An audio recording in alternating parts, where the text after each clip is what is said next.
नमस्कार दोस्तों, स्वागत है आपका हिंदी नॉलेज शो में। तो दोस्तों, इंडस रिवर ये कोई नदी नहीं है। ये पाकिस्तान का जीने मरने का सवाल है, क्योंकि इस नदी पर पाकिस्तान के करोड़ों लोग निर्भर हैं। और हालात ये हैं पाकिस्तान में कि अगर आज ही इंडस नदी का पानी 1-2 फुट ऊपर नीचे हो जाए ना, तो पाकिस्तान के बड़े बड़े शहरों में पानी का संकट खड़ा हो जाता है, सप्लाई ठप पड़ जाती है, लोग पानी की एक एक बूंद को तरसने लगते हैं।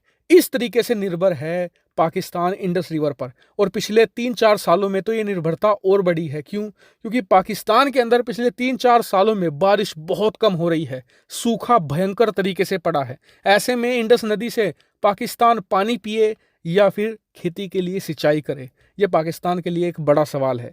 लेकिन आपको बता दूं कि इंडस रिवर कई सारी छोटी छोटी नदियों से मिलकर बनी है। जैसे कि सबसे पहले तो इंडस खुद नदी, इसके अलावा किशनगंगा, झेलम, चिनाब, रावी, सतलुज। इसके अलावा एक और नदी रावी का पानी भी इंडस रिवर में ही जाकर मिलता है। और आपको बता दूं कि जितने भी नदियों के मैंने आपको नाम बताए, ये सब भारत से पाकिस्तान जाती है।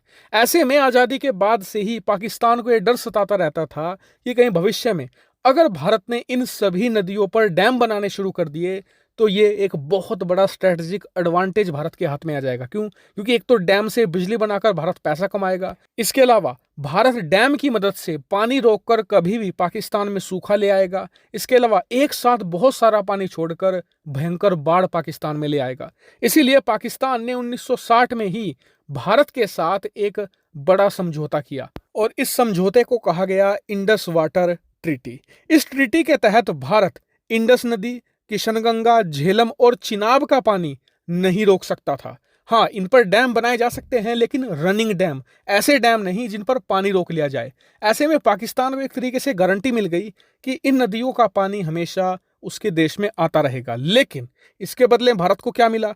भारत को ये मिला कि सतलुज, ब्यास, रावी, इन नदियों का पानी भारत कंप्लीटली यूज कर सकता है। जी हाँ, कोई रिस्ट्रिक्शन नहीं है। भारत चाहे इस पर रनिंग डैम बनाए या फिर पानी रोकने वाला डैम बनाए। लेकिन समस्या यह थी कि आजादी के इतने साल बाद भी किसी भी सरकार ने इस बात पर ध्यान ही नहीं दिया कि हमारा बहुत सारा पानी रावी नदी का, ब्यास का और सतलुज का ऐसे ही बिना यूज के चला जाता है पाकिस्तान में, और पाकिस्तान इस पानी से लुफ्त उठाता है और लिटरली पाकिस्तान भारत के पानी से प्यास बुझाता है और फिर भारत पर उल्टा गोली भी चलाता है। इतना ही नहीं, भारत के पानी से ही पाकिस्तान का जो पंजाब इलाका है पाकिस्तान के हिस्से का, वहां पर भारी मात्रा में खेती की जाती है, चावल की बड़ी फसल उगाई जाती है, जिसे पाकिस्तान दूसरे देशों को एक्सपोर्ट करता है, उन्हें बेचता है और फिर जो मोटा मुनाफा आता है उससे भारत के खिलाफ आतंक की फसल उगाई जाती है।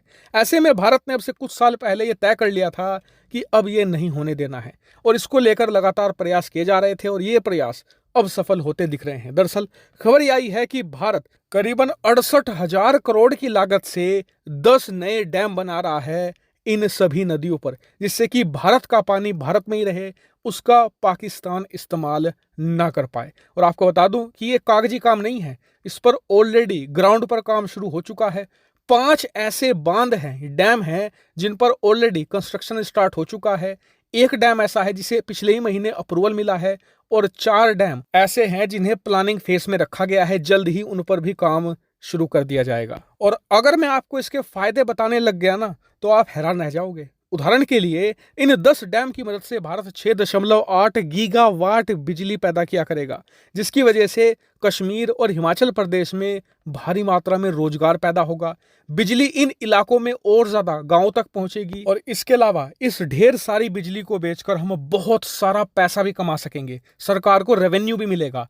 इतना ही नहीं, जो स्ट्रैटेजिक फायदा है ना, वो तो अनमोल है, उसकी तो कोई कीमत ही नहीं लगाई जा सकती। मान लीजिए कल को पाकिस्तान भारत के सैनिकों पर अटैक करता है या कोई बड़ा आतंकी हमला भारत में करवाता है, तो ऐसी स्थिति में भारत को सिर्फ एक काम करना है, डैम से पानी रोक देना है। जिससे होगा ये कि पहले तो जो पाकिस्तान का पंजाब वाला इलाका है वहां पर सूखा पड़ेगा। इसके बाद जब ये तीनों नदियां इंडस वाटर में नहीं मिलेगी, वहां तक पानी नहीं पहुंचेगा, तो पूरा पाकिस्तान सफर करेगा। पाकिस्तान में पीने के पानी की भी किल्लत हो जाएगी और पाकिस्तान को घुटनों पर आना होगा।